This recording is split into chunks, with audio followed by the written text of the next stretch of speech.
Thank you, Virtue Insights, for inviting me and our panelists. It's really an honor and privilege to share the dais with the industry stalwarts. So, I would say 32 years back, which was, I guess, in September 1985, Peter Lewis introduced the word IoT, the Internet of Things, which after hearing all the other speakers, it looks like it's Internet of Tension now. So, and when we say 32 years back, so that means we are really quite late, and I think we as an industry have to buck up fast. But then whatever rises so fast, there are these security concerns too. And we are going to restrict our session related only and only to the security concerns in IoT, especially of the devices and data privacy. I would like to begin with my first question to Dr. Suresh. Dr. Suresh, zettabytes of data is being collected. So, especially even for, so this amounts to a lot of big data, and a lot of analysis can be done about it. And now Oracle being the industry leader in data, how vulnerable is this data, and what about the privacy of certain data? Like, we saw the applications of IoT in hospitals and medical. So that data also comes under sensitive personal data or information. That's a very nice question to come across. And particularly, since morning we have been hearing, each of the panelists while they have been talking about IoT per se, but then everyone has touched upon security as a very key concern area. While your question was very specific to asking like what are the security concerns with respect to Oracle as an enterprise, database company or enterprise application company, we really need to understand when we talk IoT security, where exactly are we talking about security? Okay, there are three components to it. Number one, there is a device. In any IoT, there is a device. Number two, there is a gateway, and number three, there is a receptor of data, which could be cloud now. Okay, I think the previous session clarified that cloud is a reality. It has to happen. So I'm just using that as the cloud base. When it comes to devices, we should be aware that these devices are very low power devices. They are quite low end devices that way. Embedding security into them is a big challenge by itself. DBL Tech, which is one of the leading companies which manufactures a lot of devices, was recently audited and found that devices had a back-end entry. Okay, a back-end entry. When they were alerted about that back-end entry, what did they do? They just tried to wipe out a little, but still left the back-end entry. They made it more difficult for you to identify. So it's very important that we understand that when we talk about security at the cloud level or at the mature extreme right level, when we talk about, we are quite mature. We have systems in place. The biggest threat for security which you talk about is at the device level. So this needs to be, this needs to be very clearly addressed. On the other side, when you look at it, security per se, it has to be by design. It has to be in all the phases. You have to clearly understand what is the privacy risk, plug it accordingly and take it. Think of a scenario where, these small devices are compromised by one of those, one of the, the persons who want to compromise these devices, and he launches a distributed denial of service attack. It is going to be huge because the number of devices are huge. So he has got a lot of touch points to do this. In future, if you look at it, the wars will be fought with no bloodshed, just by compromising on these devices. Anup, I would like you to throw light upon, continuing with what Doctor said in terms of embedded devices and sensors. I remember you talking about some kind of standardization that is really required, which will prevent a lot of cyber crimes or cyber attacks on these devices. We already know around about 7 billion devices are as of now connected. If we don't talk about the ones in experiment and research, then we are having 7 billion devices connected as of today globally. So could you please, talk about these standards and interoperability which you think are like really relevant and very, very important right now? Yeah, thanks for this question. I think it's very clear that as we grow, because the number projection of these IoT connected devices is varying. So some people say it will be 25 billion devices, some people say it will be 50 billion devices, and it will keep growing. Now, when these devices are connecting, where are the real threats? The real threats are because everything is connecting to IP. And when you talk of IP, then the moment you connect to the IP network, the current protection is available only till the IoT gateway level. So at the IoT gateway level, all the enterprise guys, even the SMB guys today can afford a UTM, they can afford a IPS, they can afford a firewall, they can afford all kind of things. But the problem is when the moment you go inside the network. Now inside the network, within the LAN, what protocols you are using for connectivity? It can be Bluetooth, it can be RF, it can be wired media also. Now, when you are actually talking about these mediums, there is no standard which is guiding the IoT framework as such. So, agencies like UL have certain regulations which are around power and usability and IEC, etc.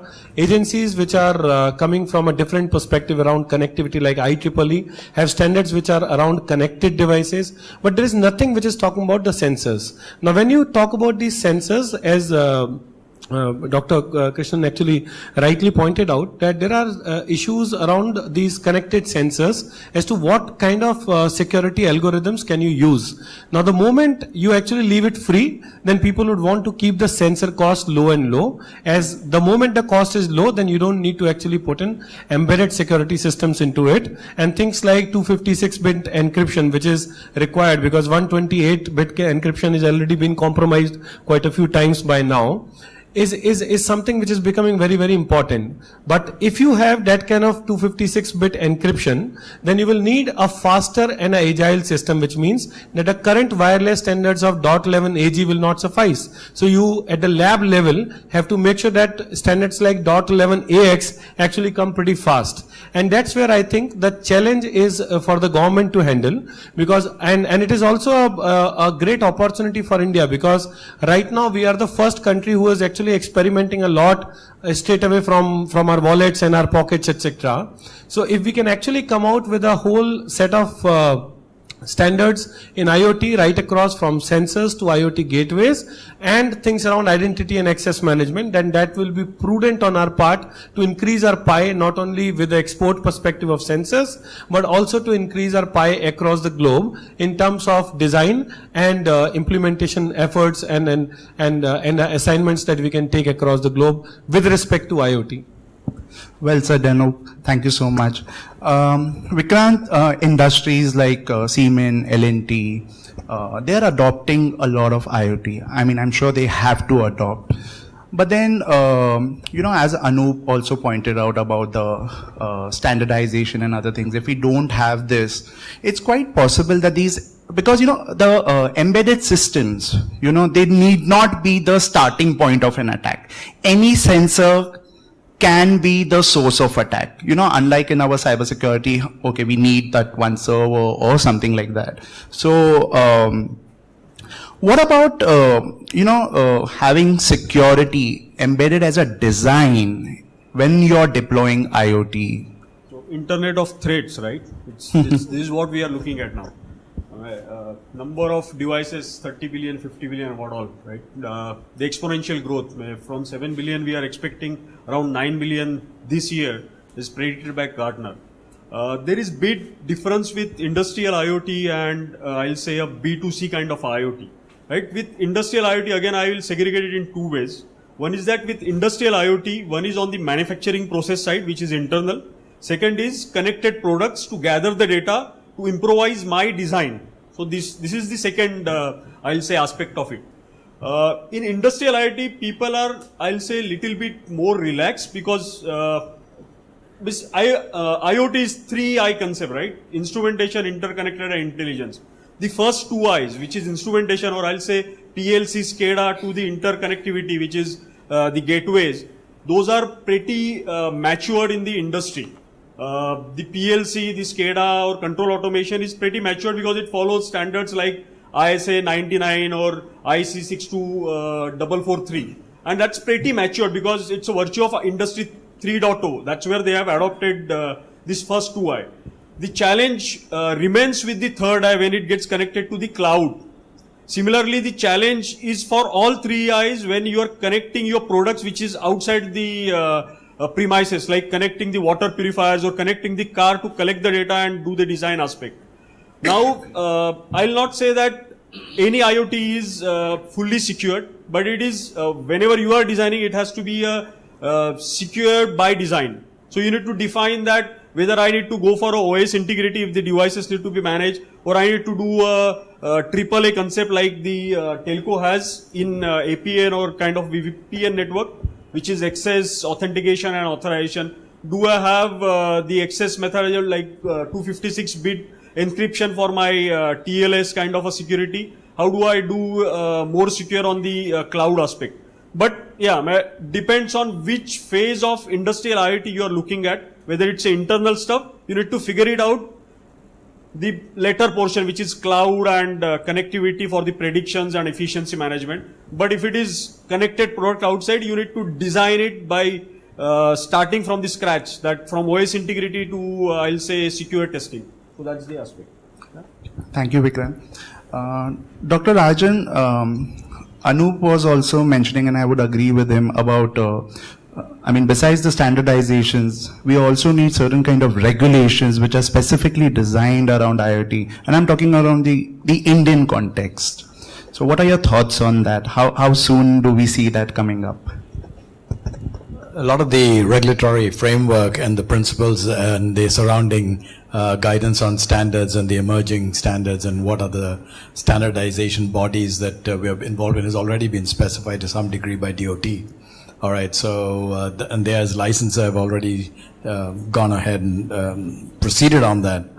But the regulator is usually 2 years behind everything. All right, so this is what we usually see. So the regulator cannot be the forefront in terms of security. I think ultimately the user has to be the person who really ensures security. Because what we find, certainly from our network side, is that 80% of the problems is a human factor problem. How many of us, if you just ask for a raising of hands, have smartphones? How many of you guys have smartphones? Raise your hand. Just how many of you have got a security, scrub on your smartphone? Look at this, right? We're all pretty sophisticated, and less than 10% of each one of us has a smartphone device, which is a pretty powerful computer device, which is connected to the net or to our networks, and then connected to the internet, obviously, and can have compromised situations. But yeah, 80% of the problems is because you tick the I agree box. All right? And all of a sudden, you've just given away not only your personal information, but the rights to access your machine, access your information, access all the files on your devices. And so this has got to be an area that we really take a good hard look at in terms of when we talk about security of IoT. At the end of the day, IoT is meant for people. It's intended for making the lives of people more manageable and amenable to efficiencies. So again, at the end of the day, we've got to ask ourselves, how is the security elements user-friendly from a consumer perspective and from a user perspective? Because that's where we find the greatest points of failure. Absolutely true. But then if it's going to be extremely user-friendly, then there's also going to be a compromise in terms of security. Not necessarily so. Not necessarily so. I mean, today you have, and this is the whole issue, right? You have very complex systems with a very simple interface, right? I mean, you ask any programmer, right? A GUI interface is a pretty complex underlying, code structure, right? But all the programmer does takes the icon and moves it, and he's got all the embedded code behind, right? I'm saying is that you can make it user-friendly, but yet the algorithms behind the icon or behind the GUI interface can be pretty sophisticated in terms of breach. Himanshu, 25 billion IoT devices by 2020. and Airtel, somehow I read that you introduced e-challans in Delhi, and also the real-time meter data reading with the electricity board. But I understand that these are all like SIM-connected devices, most of them, and we are already facing a lot of attacks on these. So what are your thoughts, and what are the next course of action for preventions of these things? Amidst so many threats, let me share some good news. Right. Like Vikrant and Rajan touched upon, there are ways already to secure stuff, right? But before I go there, let me put two facts on the table which will lay the foundation for what is the risk we are looking at. So the first fact is, in IoT there is no human being at the other end, right? So you cannot call up somebody and say, please restart your device, right? Or please isolate your device. You have to be having remote management capabilities far more sophisticated than what we have today. The second aspect is 80% of use cases, at least in the foreseeable future, in IoT are going to be B2B, which is business to business, or at best B2B2C. Now, when you look at it this way, I'll take slightly a network provider view, but this applies to other technologies as well. There are three kinds of risks you face, right? One is a legal risk, right? And I'll elaborate what I mean on each one of them. The second is financial risk, or risk of operations. And the third is, of course, given that many of the IoT solutions in things like smart city and connected automotive are going to be mission critical applications, right? The third kind of risk is risk to your reputation or third party risks, right? Now, let me elaborate by what do I mean a legal risk, right? Let's say you are an entity. I'll give you a few thousand SIM cards to connect your meter, right? The SIM cards are in your name, right? Now, a SIM card can be used to send the information back from the meter, or it can be used to, let me use a very dramatic example, to explode a bomb, right? Or to send a foul email to some official, right? The SIM card is in your name, remember. So that's a legal risk, right? The operational risk is, of course, if somebody takes out that SIM card, misuses or does something, the mission critical operations that you've built have stopped, right? So, if an industrial plant is connected, or oil and gas machinery is connected over some form of connectivity, it's at risk. Just to give an example, I mean, the last hack on the internet, which brought down practically half of the internet about 2 months ago, happened through a IoT camera somewhere down the street on Hong Kong, right? So that tells you what can happen, right? The third aspect is obviously I was talking to an OEM, they were planning to connect their washing machine to the internet. And I asked them, have you thought about a scenario where this gets hacked, right? Or there are products in the market now where you have door locks, which are IoT enabled, right? Have you thought of a scenario where your home door lock gets hacked, right? So that's a third party risk, what I'm talking about. Now, the good news is, there are ways and means to protect this information. And, as an industry, we service close to 8 to 10 million M2M connections even as we speak today. And all these connections, the way they are being serviced, the risk from a transport perspective is as much as it is on a telco, right? So telco by definition are pretty secure, I would say, relatively speaking. Nothing is absolutely secure. So there are ways and means where, what we essentially do is 2 or 3 things.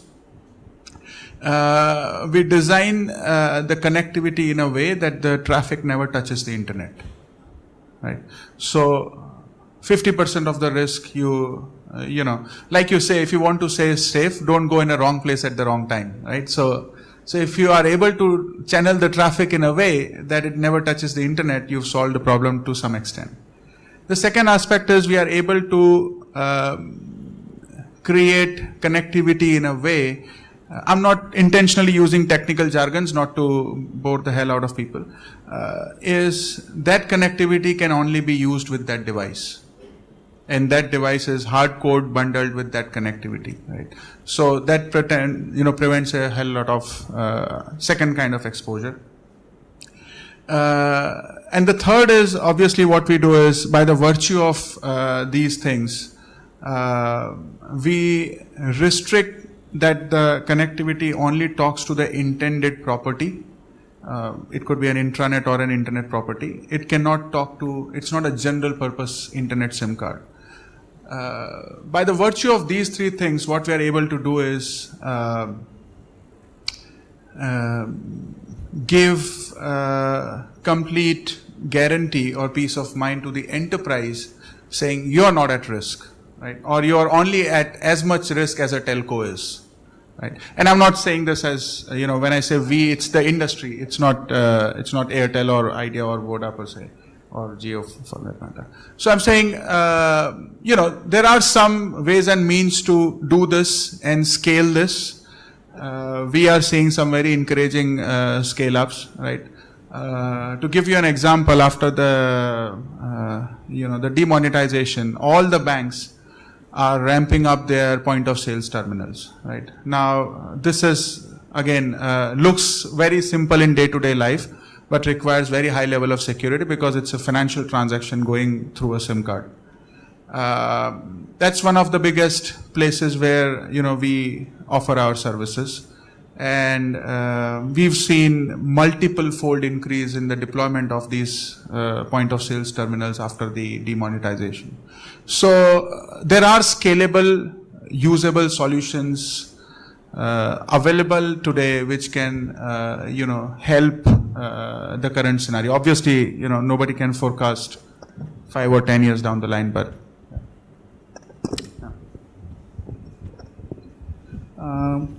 Thanks, Himanshu.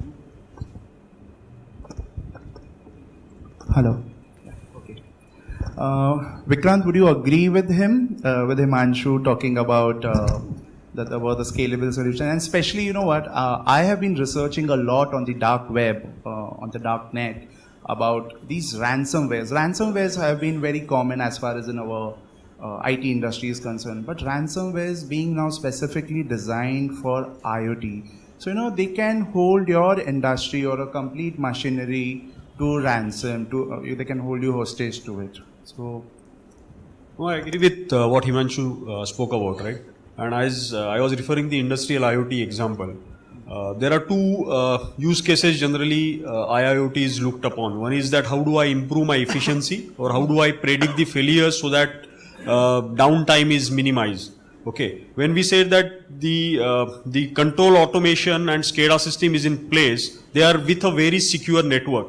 Now to predict or to improvise the efficiency or predict the failures, I need to only pass on the one-way, I'll say, data. It's not a two-way communication because the control is not been relieved to the cloud for controlling my PLC system. So that way I am securing in industrial IoT the last piece of mile, which is intelligence, by giving the data, dumping that data and getting a predictive, I'll say, modeling around it, and getting that data and using it for improvising the efficiency or predicting the failures. So that way I'm making it little more secure compared to the B2C examples. Rajan sir, when we talk about IoT, we are also talking about a lot of bandwidth usage. So how ready are our telcos and ISPs on this? So as of today, there's no special band, there's no special spectrum part of the network that is to be reserved for IoT. IoT, based on the present standards and the present specifications, will work on just about all of the bands that are present. They'll certainly work on LTE. So there's plenty of capacity today, but if you're talking about tomorrow, when we're talking about 10, 20, 30 billion And then, of course, the question is, there's the low, what we call the chirping end of things when, once a day or once a month or once in 2 months, there's a bit of data that flies off and updates.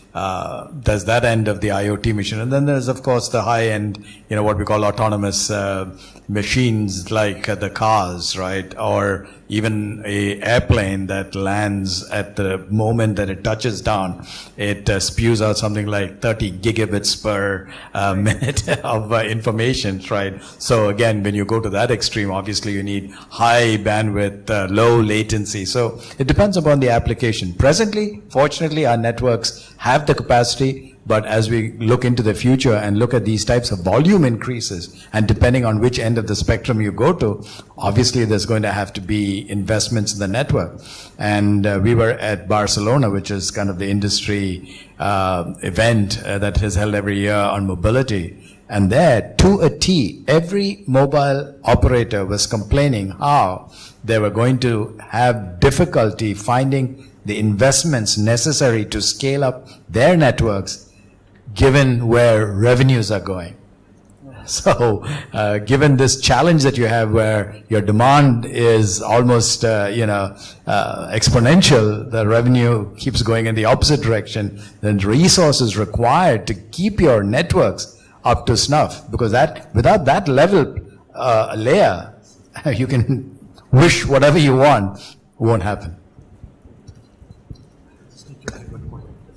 Yeah, and Dr. Suresh, I would also request you to add, you have a lot of facts as of today where we stand in terms of devices and the usage. I think okay.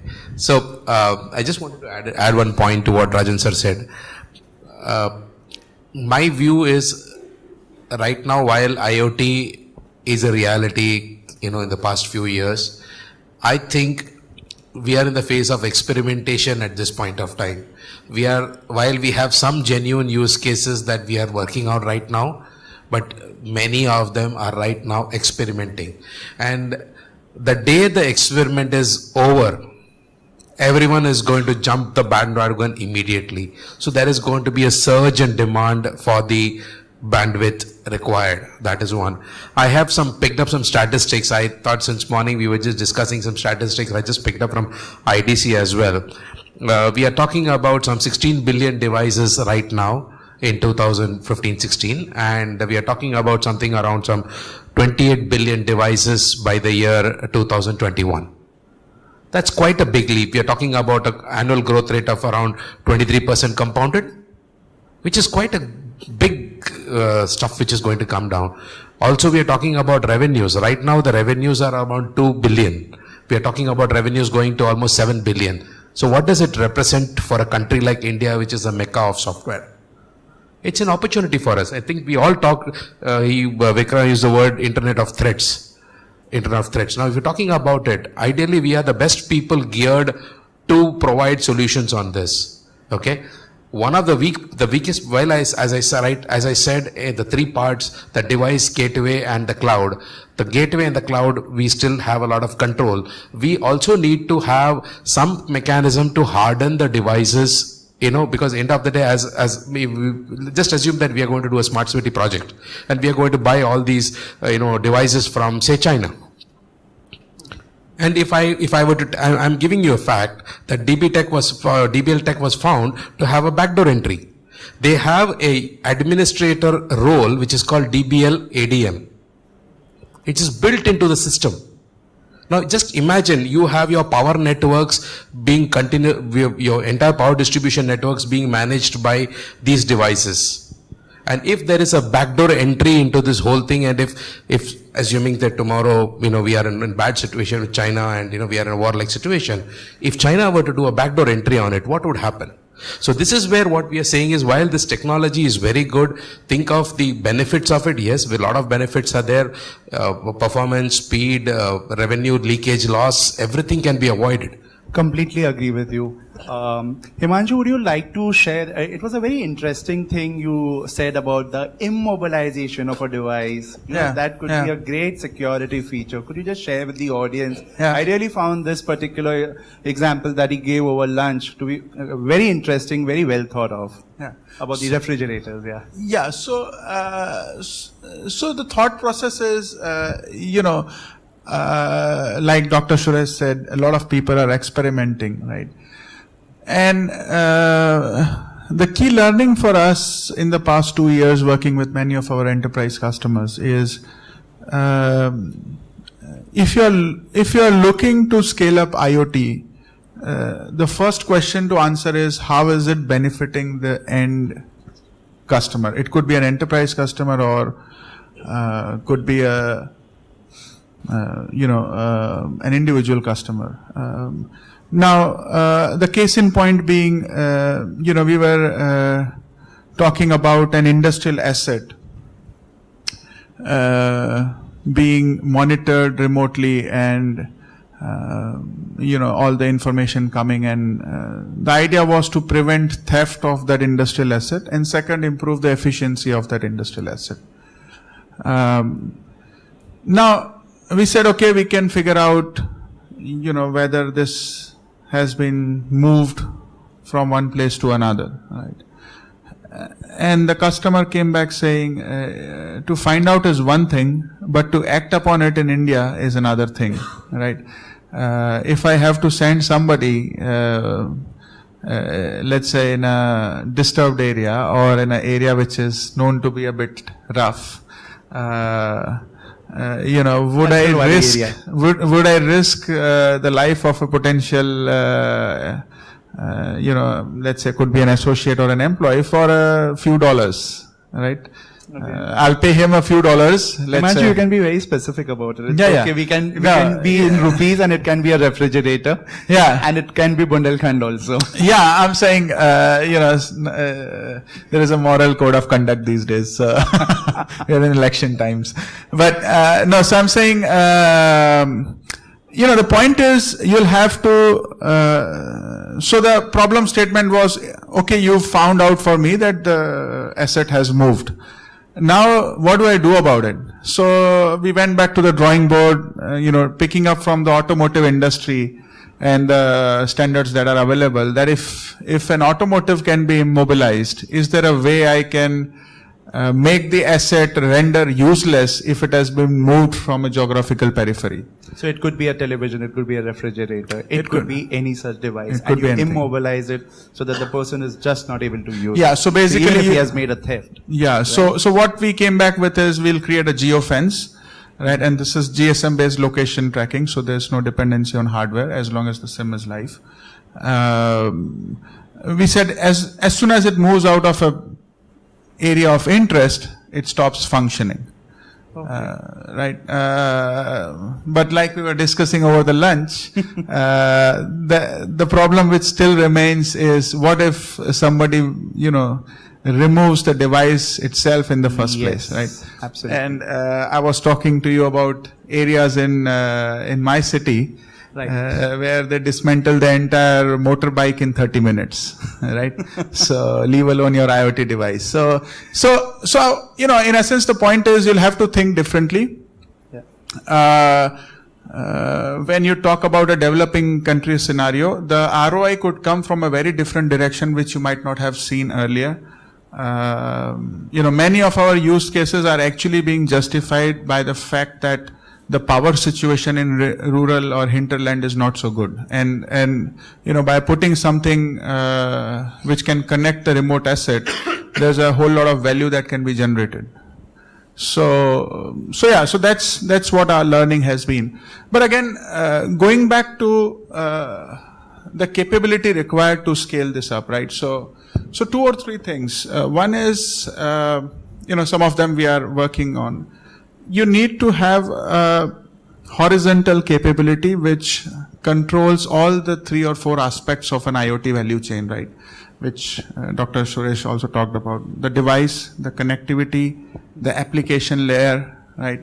And the gateway, right? Unless and until you have a unified platform, right, to do all of this together, right, it becomes very difficult, right? To give you a very simple example, let's say if you want to do a firmware upgrade remotely on a device. Now, unless and until the network management software and the device management software don't talk to each other, how would you know when the device comes up to the network? If it's an intermittently connecting device, you want to be alerted as a device management software as soon as the device is on the network, so that you can push the firmware upgrade. Right. I've seen multiple use cases. People try over 2 years to do a firmware over the air upgrade, and at best they've received 60-70% success. So there is a lot of horizontal capability which is work in progress, which is required to do this in a sustainable and a scalable way. And I think, as Dr. Suresh correctly pointed out, we have all the resources. Dr. Rajan sir also said, we have the capability, we have the bandwidth, and as Vikrant also said, that the applications, we have all the areas where they are being applied. And before I put the questions on the floor, I would request Anup to quote few words from Homo Deus. It's an excellent book that he's been reading, and it's all about the humans and the superhumans, and then we'll put the questions on the floor. Yeah, sure. So the book is called Homo Deus, and it's a must-read, written by Yuval Noah Harari.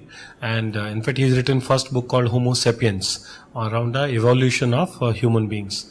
Now, when I was reading the book and I was looking at my hand, I realized that I'm already connected. So I have a Fitbit, which keeps sending my heart rate data all the time. Now, while I've been progressing well on marathons, but there can be some time that I start running so good, so well, that Kenyans actually get together and they talk to Fitbit and say that, or Ethiopians, or anybody from South Africa, and they say that, please rig the data that Anup is seeing on the watch, and I see my heart rate. So let me tell you, for those who are into running and those who are not, I try and cool down myself the moment I access my heart rate, seeing going beyond 185. Now that's the outer limit that I've set for myself. Now what if at some point of time 185 is shown as 185, whereas it is actually 220? Now I try to steer, I might try to speed up, because I think that yes, I can have 10 more heartbeats per minute, and that can be fatal for me. So Yuval Noah Harari says that in the future, human beings have a strong urge to live. And as you see, Larry Page, Sergey Brin, they are all investing into life science companies. So at some point of time, and today already US FDA has already acknowledged that your pacemakers and all are already coming with embedded IoT chips, which are obviously required to send the required data all the time. Now in future, this can happen that we all might walk into a clinic and get ourselves upgraded based on the tissue health, based on the cell health. And he says that if you think that it is not happening, then he says that just go around and figure out what has happened with science in the past. And he says that at the human level, our relationship from being an animist, where we used to hunt only when we used to feel hungry, to a cold storage days where we hunt and we grow and we use chicken etc. like a crop, and we keep it in a refrigerator. Our relationship has already changed. And he says that in future, as we as cyborgs who will be always connected, eternally connected, super powerful, our relationship with God will also change. So I will not take you to all of that, but he says that this is bound to happen, because in future what is going to happen is already a state of art which is already connecting us, which is like a Fitbit or any wearable. So I will stop here with the fact that wearable will become injectable, and the moment that happens, remember that security is important to be figured out now, because in future it will be 25 billion more monkeys to be managed than 6 or 8 billion that we are managing right now. So I think Anup is already giving us indications that we are going to cross 100+ years of living. And right, so it's going to be a war between humans and superhumans. Yes.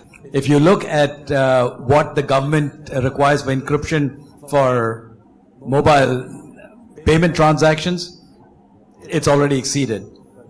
if you look at what the DOT requires in terms of encryption when you're bidding for spectrum, it violates its own guidelines because it's obviously at an extreme high encryption level so that it can't be broken when you're actually bidding for spectrum. So yes, the regulator has, or the DOT, the government has specified an encryption level. It did go up from the 40-bit to 100 plus now, but we're already doing it at 200 plus, 400 plus. And one of the problems that we have today on our networks is that the legal enforcement agencies can't even de-encrypt WhatsApp. You were quite right. You said pass the surge and all. Maybe as a legal entity, we would not be able to do that. That may be good as a revenge mechanism. But then yes, checkpoints are very important. Regulator will put in the checkpoints. But I think we summarized it before also. It should be security by design. It is not by accident. Incidentally, I think in the earlier panel also someone talked about saying that the devices were on root password, root and root 123 or admin 123. Okay, someone mentioned it about IoT devices. Okay, I don't want to be quoted anywhere, but then I have seen more than 50% of the databases having same password. So if I can tell you if it is an enterprise situation, you can imagine I am not surprised on IoT at all. Okay, and the more important thing which I said, the DBL Tech, the companies. So primarily India is not a semiconductor country. Okay, these devices, chips you're talking about things which, really air purifiers, built into the systems. You're talking about 7D cinema where you release perfume according to all that. See, everything comes according to this whole thing. Now, all these devices are all fancy devices technically. They may not be utility per se in sense of quite a necessity stuff. But what happens is, end of the day, these devices, what is the primary objective? Give that perfume, give that color, light, all this stuff. So, end of the day, you did all that stuff which is not required, but the main important thing, which was security, was neglected in that one. I think, this is an era of collaboration, okay, and the biggest mitigation of this risk is actually collaborate. And what I mean by collaboration is that you'll be surprised. So we all talked about this Mirai attack. I tried to search out of curiosity and I found that Mirai attack program, so Mirai program, the code is available on web. Anybody can access it. It is just a 200-line code. You can manipulate it. But the good part is that there are a set of people who are also working on diagnosis of that. So now the moment that DDoS attack happens, and that's where the signature mapping matters, right?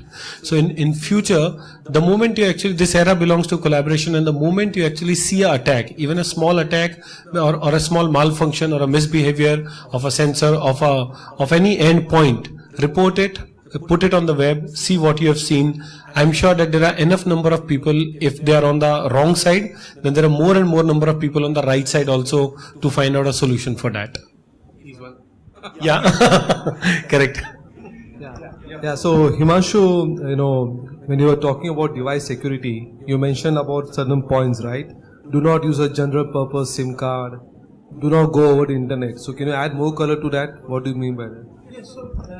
So I was not prescriptive in the way don't use it, but use it at your own peril. So I'm saying, see what it means is, it's security by design, right? So for example, somebody used a very practical example saying if somebody is trying to steal electricity, send a surge. I would say rather than sending a surge, can I design a solution in a way that as soon as somebody tries to do an unauthorized access to electricity, the power snaps, right? And he is not able to draw power.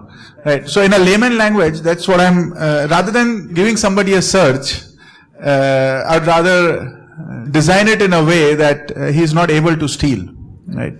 Now, what we are saying here is these are custom built SIM cards or custom built connectivity solutions where there are different form factors. For example, the SIM card is embedded onto the chip so that it cannot be physically removed. It's locked to the device ID, so it cannot work with any other device. The traffic is routed onto the intranet of the enterprise customer. so that the traffic never touches the internet, right? So these are some fundamental things you can do to put the security in the design layer itself. And that is, if I look at the OSI stack, right? You could keep worrying about #2 algorithm or 128-bit, and there will always be one smarter cookie out there in the planet who will be able to break it, right? And there's also a law of numbers there. So as soon as the number of instances increase, it's easier to break in a code, right? We are talking about 20 billion devices. So you can imagine what kind of algorithms you'll have to employ. So I'm saying, one is to say that, okay, I'll keep developing the codes for securing. The other aspect is there a way I can fundamentally protect the service in a way that, it's kind of, robust in a way. Thank you so much, everybody. And thank you, panelists. It was a great session. Thank you, everybody.